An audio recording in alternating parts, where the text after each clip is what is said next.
Well, today I'm going to be showing you some tips on how to buy a used car. First thing I would say is look in your local paper or even online on places like Kijiji or the buy and sell, and find a car that you like. Do some research and see if there's anything that suits your needs. Before you go ahead and start it and see how it runs, check the seat for wear. See, like, there's a little bit of tears and a little bit of worn. That might give you an idea on what the actual mileage is. Then check the real mileage and see if they look like they're about right. Start it up.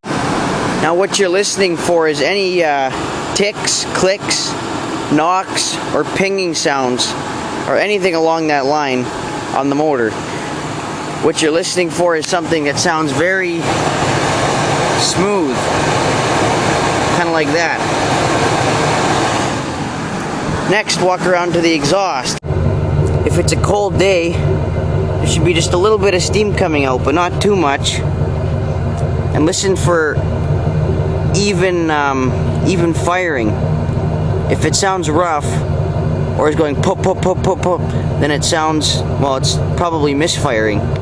Check and make sure your car is running properly. Take your finger and just drag it along the end of the exhaust pipe. If your finger turns black, then it's running too rich and burning too much fuel. That'll cause it not to get very good fuel economy. Unless it's a diesel, that's normal. Look under the hood. You're going to want to check all the fluids, make sure they're all properly filled up, and that they have a lot of, well, they look clean. I like to look under the oil cap first. If you see this white coffee colored kind of looking goo on the top, that tells you you've got moisture in your oil. But being in Canada where it's really cold, and you've got a larger motor like this one, you'll get this anyway. But if you see this and it's a lot, that means you could have a bad head gasket or cracked head. This is just moisture that's been put into the engine by blow-by. That's nothing to worry about.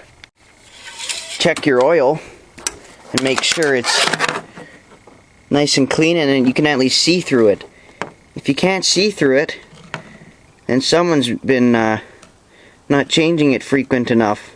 Look for any coffee colored or white deposits.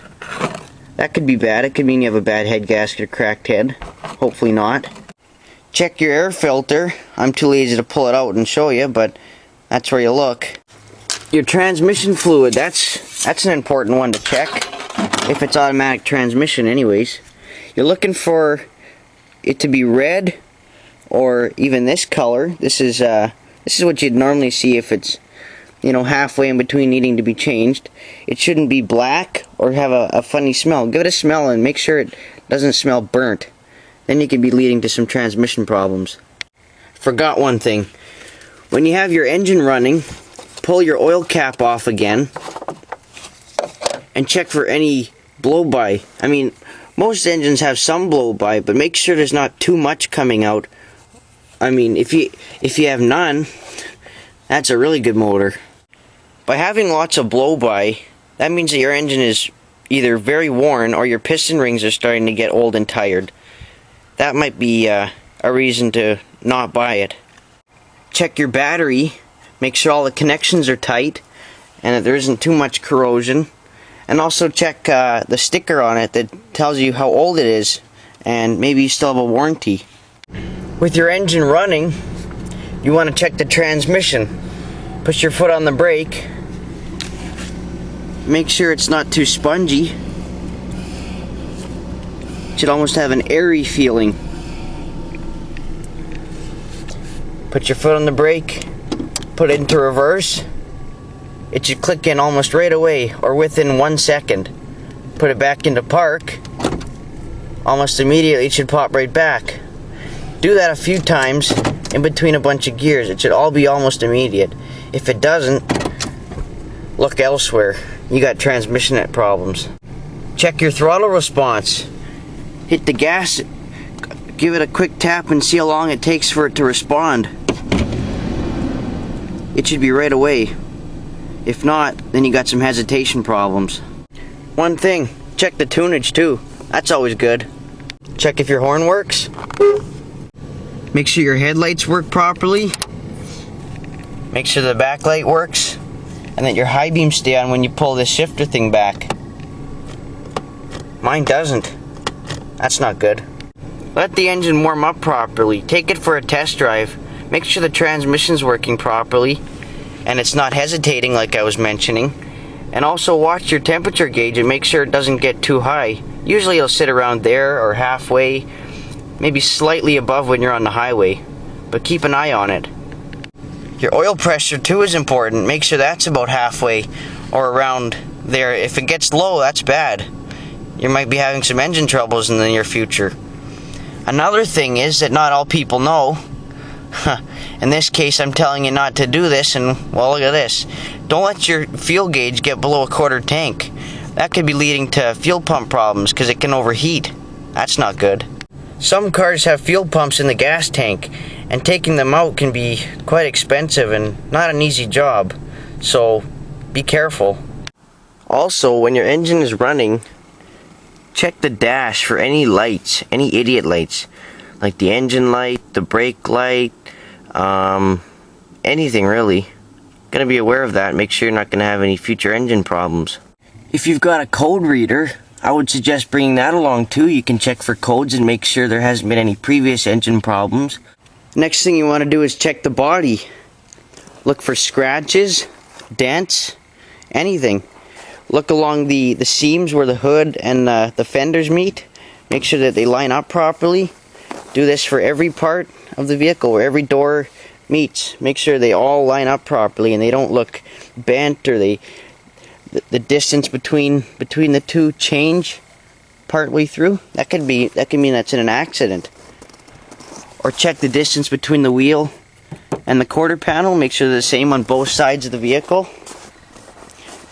Check the bumper and make sure it's not farther away from the headlight on both sides. That could mean that it was in a minor collision, like mine was. See my other video if you want to know more about that. Also look for color mismatches. That might also mean that it was in an accident and this part was replaced. And it would be repainted. That's not good. Make sure your doors open and close properly and that they align properly. Also check, grab the top of your door and lift it up and down. If there's too much play, that could also mean that it's been used too much and the vehicle might be high miles.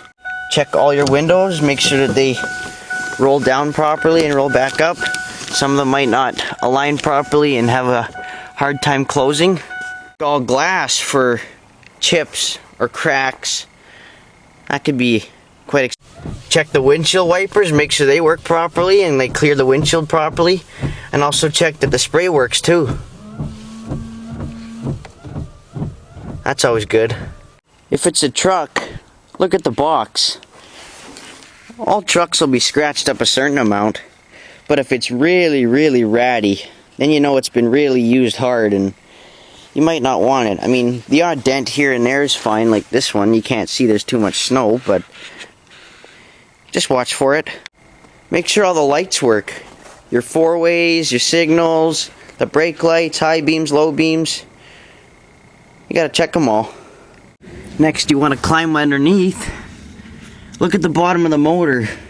Check for any leaks or anything dripping, any moisture, and make sure that you check the fuel tank too and make sure it's not sweating and leaking out. That could be bad. Also check your fuel lines or brake lines for any rust. If your car is front wheel drive, check the CV joints and the CV boots. Make sure that they're not cracked or torn. That can be really expensive if you want to get those replaced. Especially if it's safety, then you'll know it's a bogus one.